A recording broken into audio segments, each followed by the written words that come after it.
and welcome to the Gothic Unicorn and to another Trash to Miniature Treasure video. Today I'm looking at the material that I consider to be my mainstay. This is the thing that I turn to over and over and over again, and it is something that otherwise would go straight into the recycling bin. I am of course talking about food packaging, particularly cereal boxes.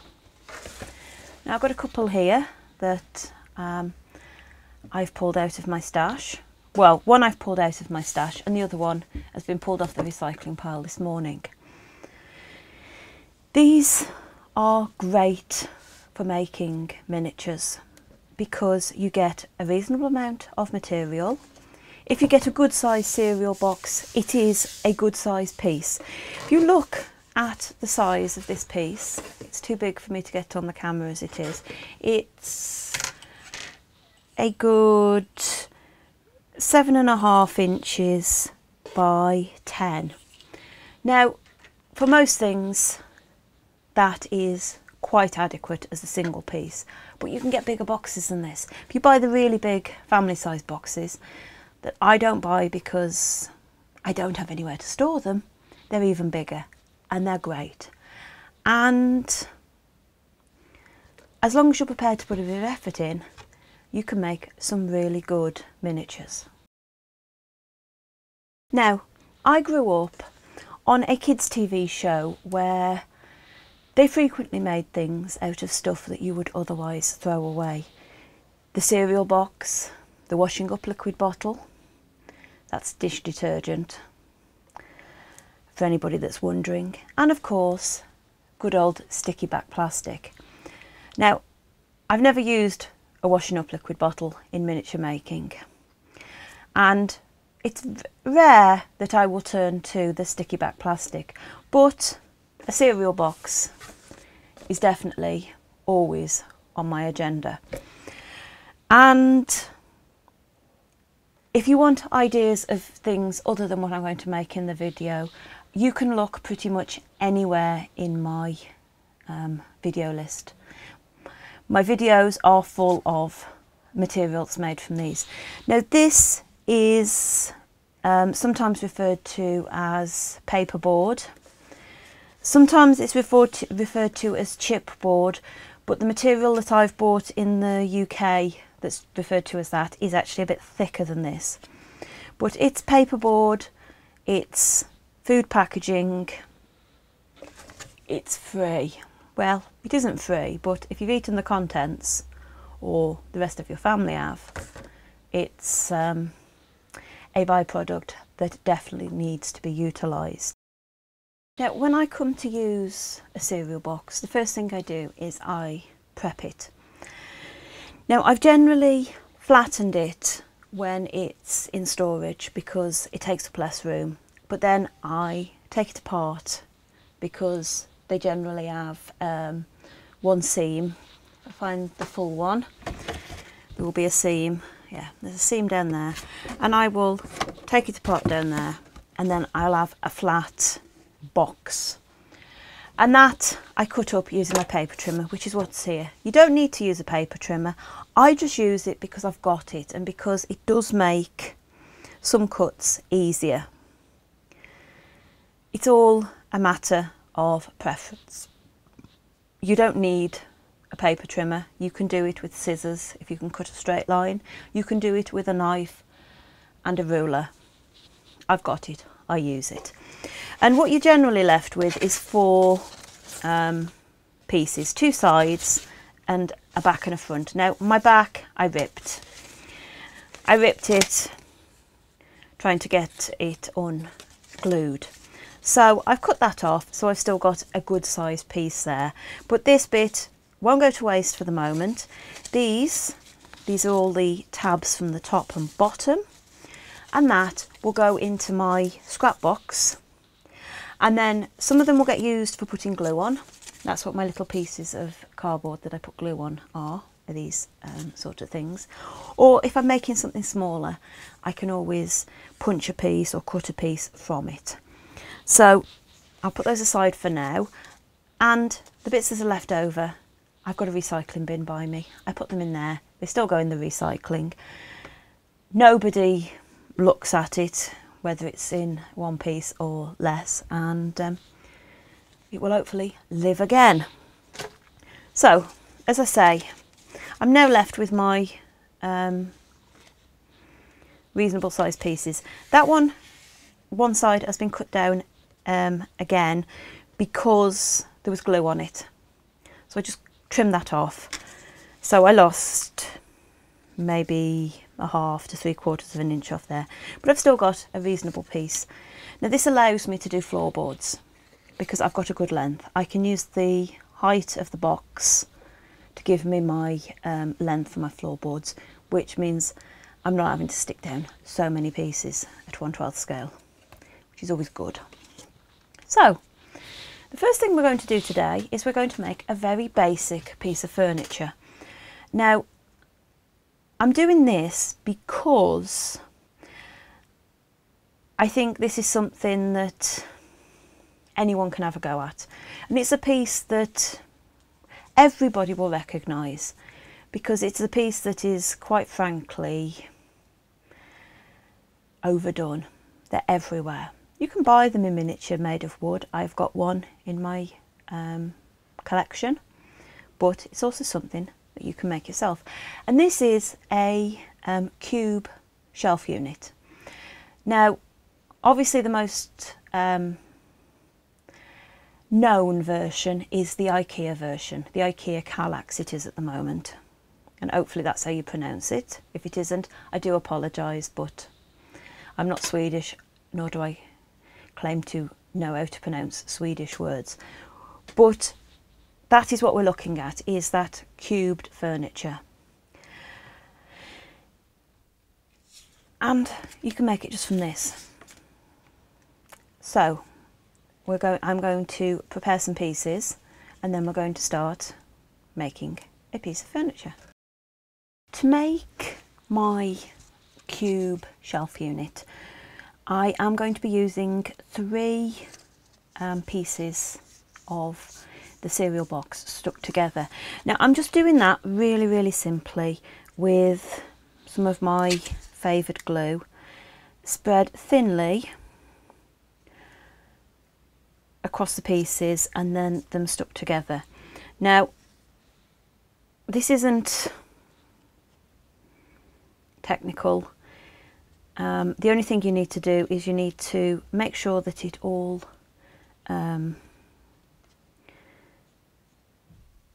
has a chance to dry. Now I like to put a nice covering all over. Now because this is cut to size, I need to concentrate mostly on the outside. As long as the outside is glued, the inside will actually stay together quite nicely. And you see I put 2 together like that, so that I lose my printed side. For my preference, it means I don't have to worry about covering the printing up when it comes to painting, finishing. And then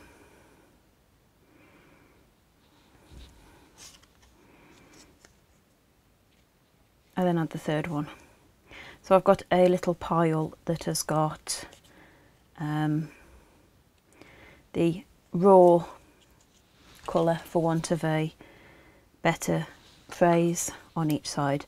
Now what I'm doing is I'm just going to stick these together with some clothes pegs and put this aside to dry for a little while, just so that it's nice and firm when I come to use it.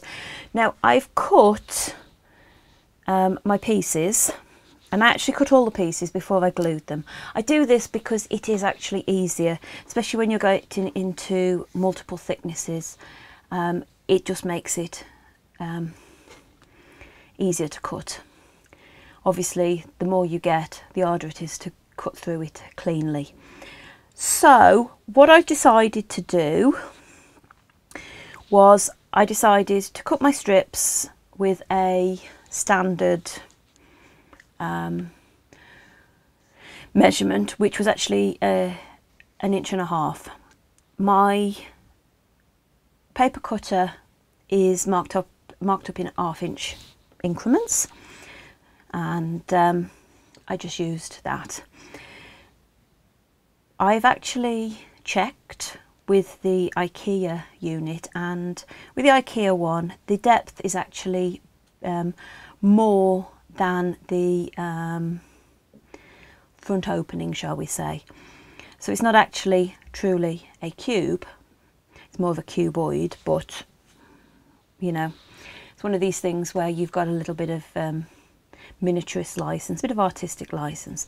So what you actually need is you need a total of 6 pieces once everything's stuck together.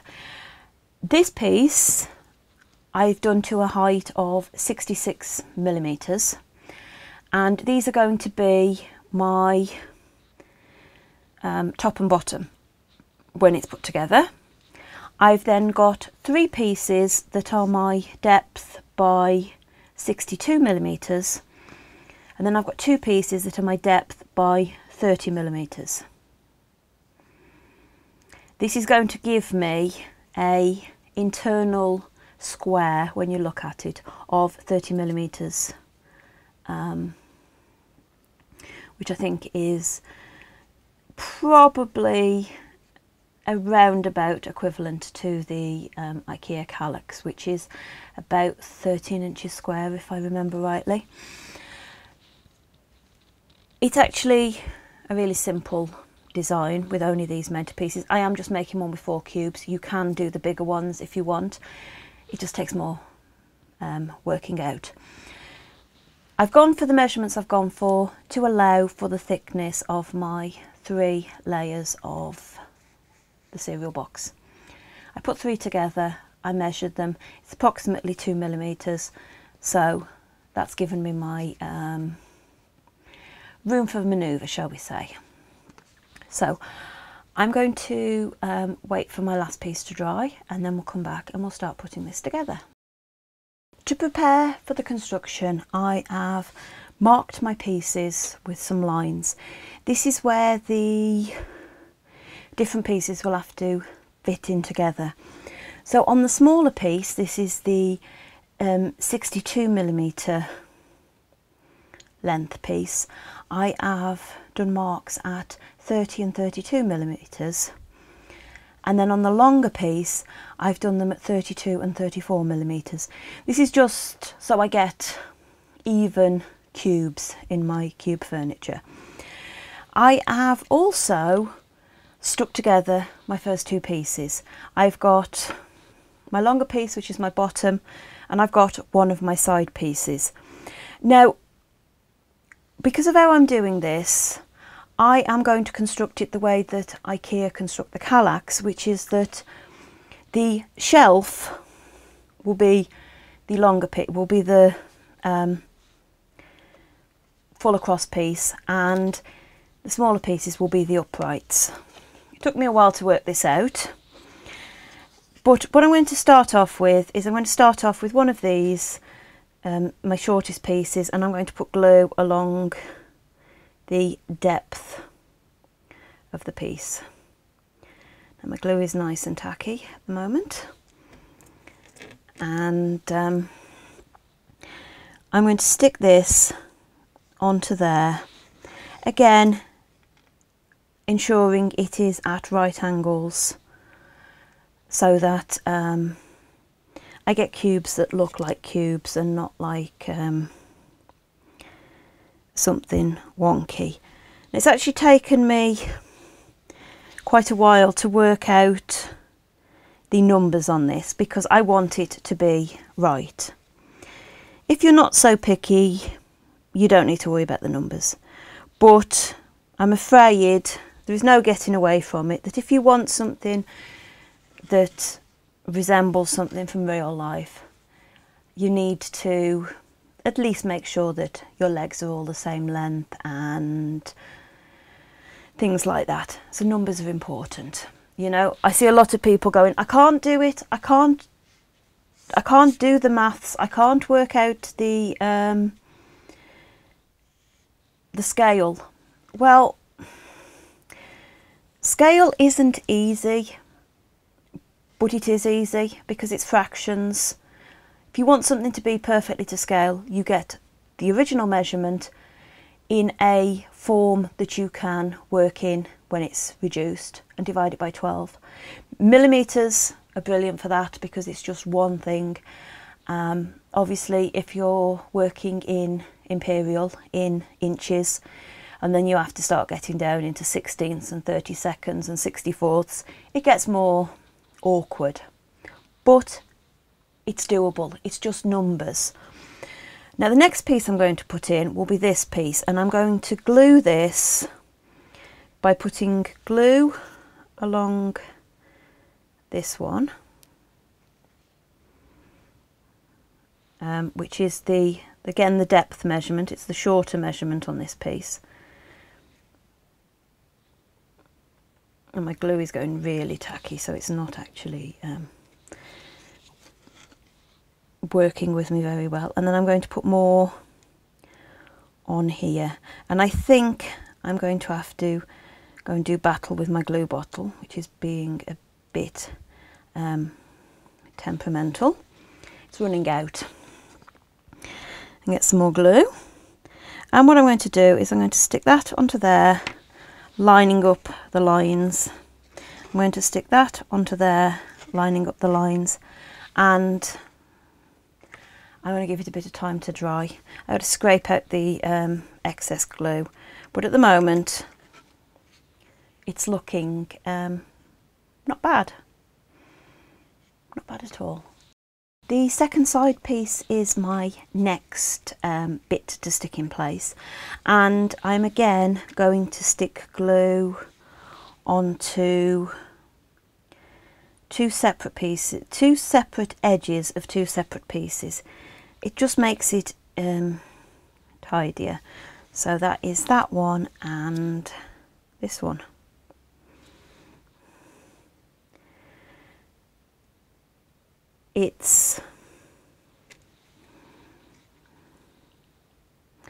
So I'm going to put that against there, and I'm going to put that against there, and I'm just going to push that one so that he sits in the right place inside his lines. And I'm going to get in my Lego bricks. Well, it's not Lego, they're generic bricks. I'm going to get my brick jig just to push that corner into, and then I can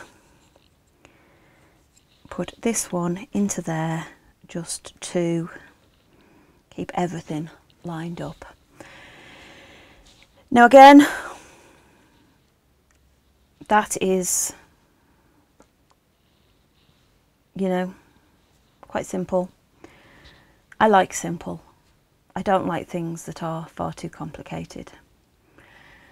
But I am going to leave this to dry for a moment, and then I'm going to stick in place the last two pieces. I stuck the other small piece on off camera because I really wanted it to line up with the one underneath. And now I'm going to put in place my top piece, which will basically hold it all together. Now, this is possibly the easiest piece of all to put on. I've just got to put glue along each of these three pieces.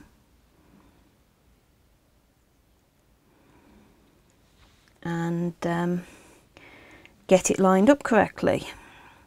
Now, this one is actually a little bit wobbly, even though it's been glued and it's been given several minutes to stay in place. So I'm going to start with the far end, and I'm going to try and line everything up and wipe off any glue that oozes out at the same time. I'm going to turn this over because I'm going to do this and push it into place. Try and make sure that piece is still straight. Looks straight to me.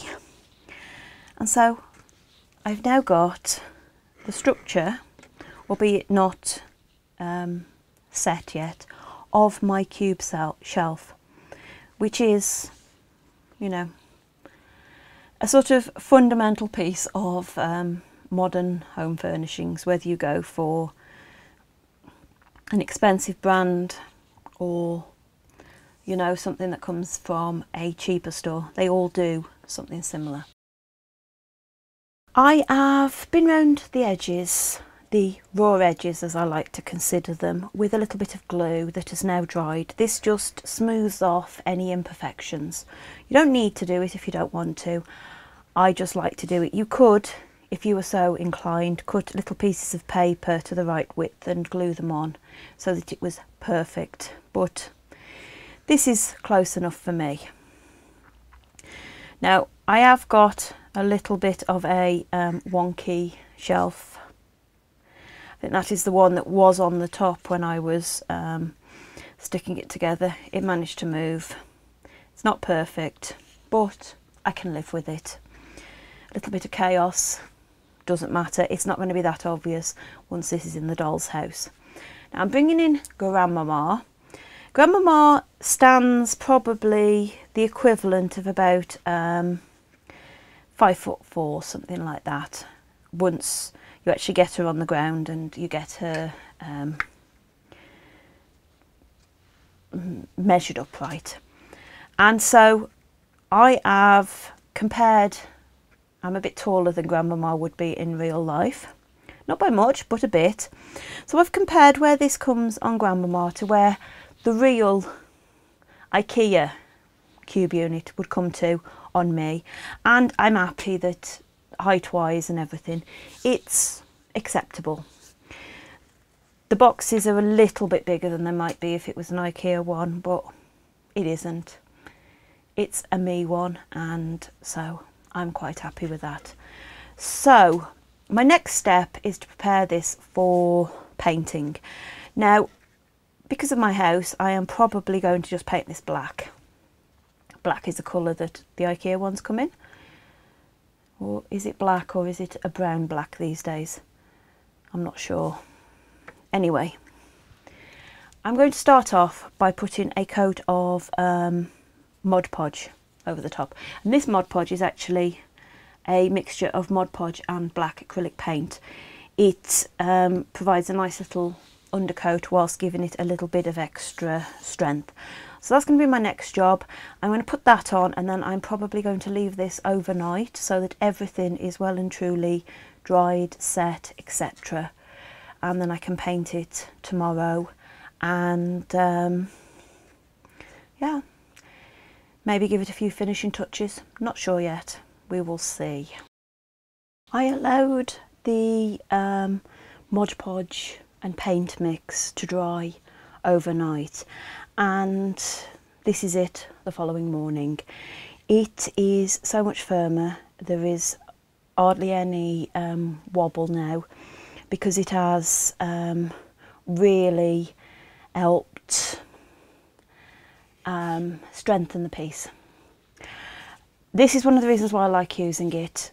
Also, it's given me a good undercoat, so I should hopefully not need to use so much paint to actually paint it.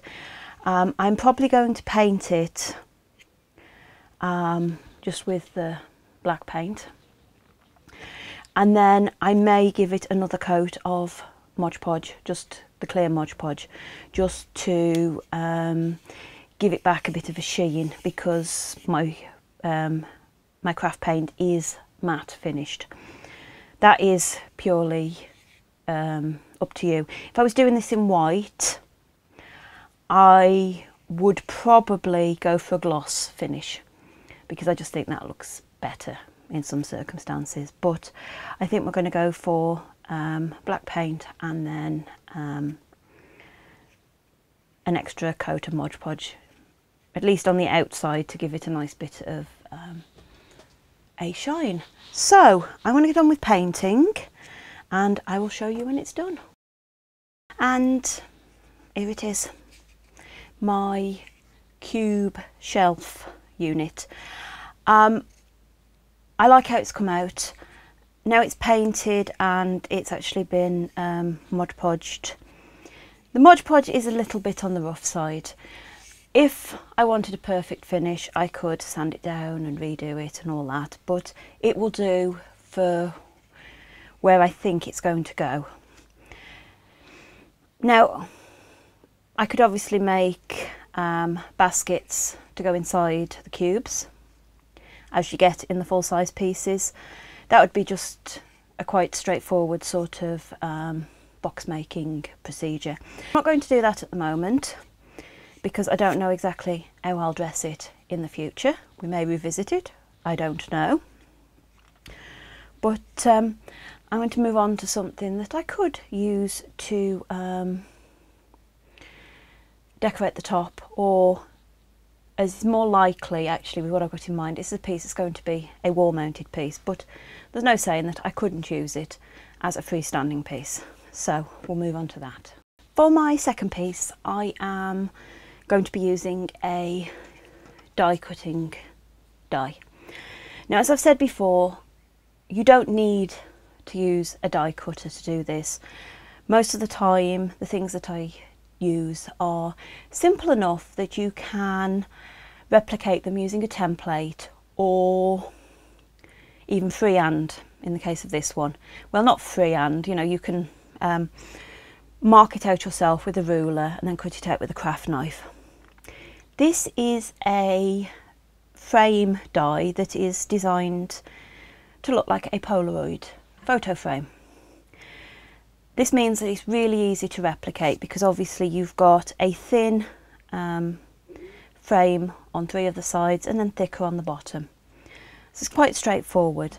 And I've actually been inspired by seeing lots of these fake Polaroid frames that you can use for taking photos. You know, they can have decorations and things on.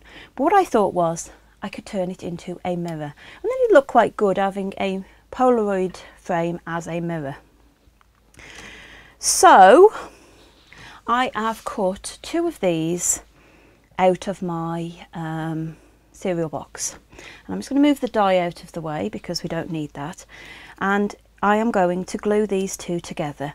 Now I'm literally going to just glue one on top of the other, and this is the same procedure that I use for making my thicker pieces all the time. It just involves a little bit of glue and a good amount of time. And all I want, because this is quite thin, is to make sure that my glue covers pretty much everything. So I've got that one glued, and I'm just going to stick the second one straight on top. Now if I make sure it's lined up on the outside, it should be nicely lined up on the inside. And all I'm going to do is I'm just going to make sure that any excess glue is smoothed out. I don't want any lumps, and that slid a bit. So now at this point I could clamp it using some clothes pegs, which obviously is something that I do, but I'm not going to because my glue is sort of tacky enough that it's not going to move too far. And what I'm going to do instead is I'm going to carry on with the glue, and I'm just going to apply an even coat around the outside. Actually, I'm going to do it around the outside and around the inside there. So I want to take off all the excess, and I just want to smooth it out with my finger so I get a more as even as possible edge, considering the fact I've got 2 pieces of cereal box board even. So I'm going to go off and do that and let it dry, and then we'll come back and talk about painting. Now for a change, I'm not going to be painting this black. I'm instead going for a metallic white. Now it says, if I don't drop it, it's a metallic white, but I tend to see it more as a sort of pearly colour. I am going to give a base coat of just plain white first, just because if you use any sort of metallic or anything, any paint that's got a sort of different finish to it, it helps if you've got a suitable base colour. And you might be thinking that I'm losing my mind, but if you've watched some of these videos, you may know that I've got a slightly different theme in mind for one of my rooms, and this is going to go in there. So I'm going to go off and paint it now, first white and then the metallic white, and then we'll come back and we'll see about turning this into an actual mirror. This frame has now had 3 coats of paint. That is a coat of white and then 2 coats of the white metallic, which has given it this really nice sort of pearly finish that I'm liking. I am liking how that has come out. Obviously the next step is to give it a mirror. Yeah, I need a mirror, don't I? What I've got is I've got a piece of mirror board. You could use something that is actually proper mirror, but I find this is sufficient in the doll's house. And what I'm going to do is I'm going to glue the one onto the other. So I'm going to turn this over. I'll just pull my non-stick forward a minute. And I want to put a thin line of glue along the outside of the frame on the thinner bits.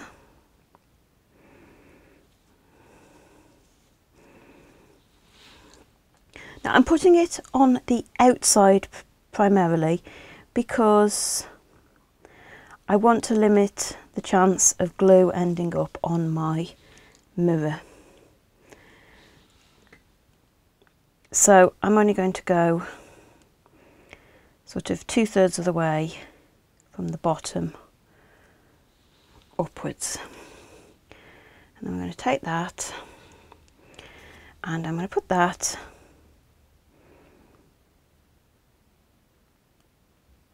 onto my mirror board. Now what that should mean is that if there's any seepage, it will be on the outside where we're going to trim it, not on the inside.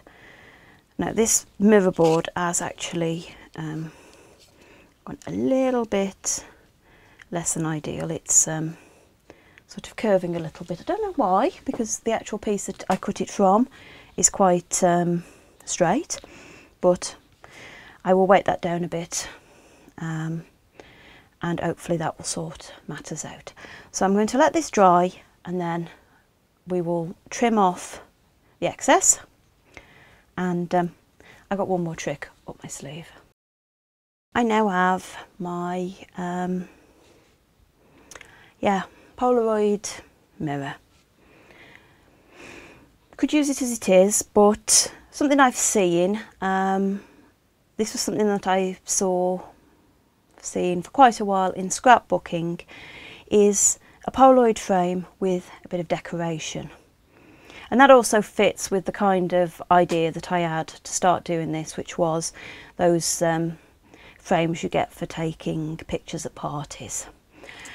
Now, the sort of decoration that I've seen, you get a heart, you get a flower, you might get some stars. I had got the ability to make all of those, but they were a bit conventional. Yeah, a bit too conventional for the Gothic unicorn. So I've been looking around and I found a charm. I found this charm in particular. Well, actually, I found its twin because I've already done some work on it. Now, this little skull has got a flower on it, and I thought it was kind of creepy and cute. You know, it had got that degree of spooky kitschiness that I wanted, so it was perfect. So what I did is I got my wire cutters and I cut the loop off. I then got a bit of quite rough sandpaper and smoothed things down, and then I painted it. So I've painted it in a pearlescent lilac-y colour, which is a colour that I've used for other pieces that are going to be going into the same setup as this, and I thought it's just right.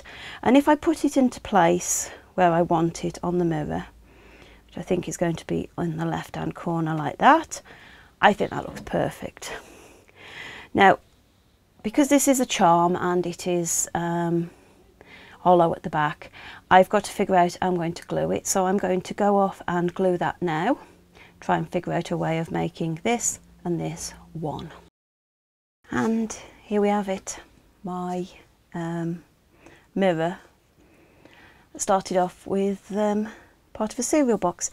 Now what I did, if I show you on this spare one, is once my glue had got really tacky, I filled in the bottom where the teeth are, and I filled in, actually it's the side where the flower is, I filled it in with some of the glue, so I actually made it quite solid, and then made sure I'd got some glue on the edges, and I pressed it down, and if I dip it like that, it stuck quite well.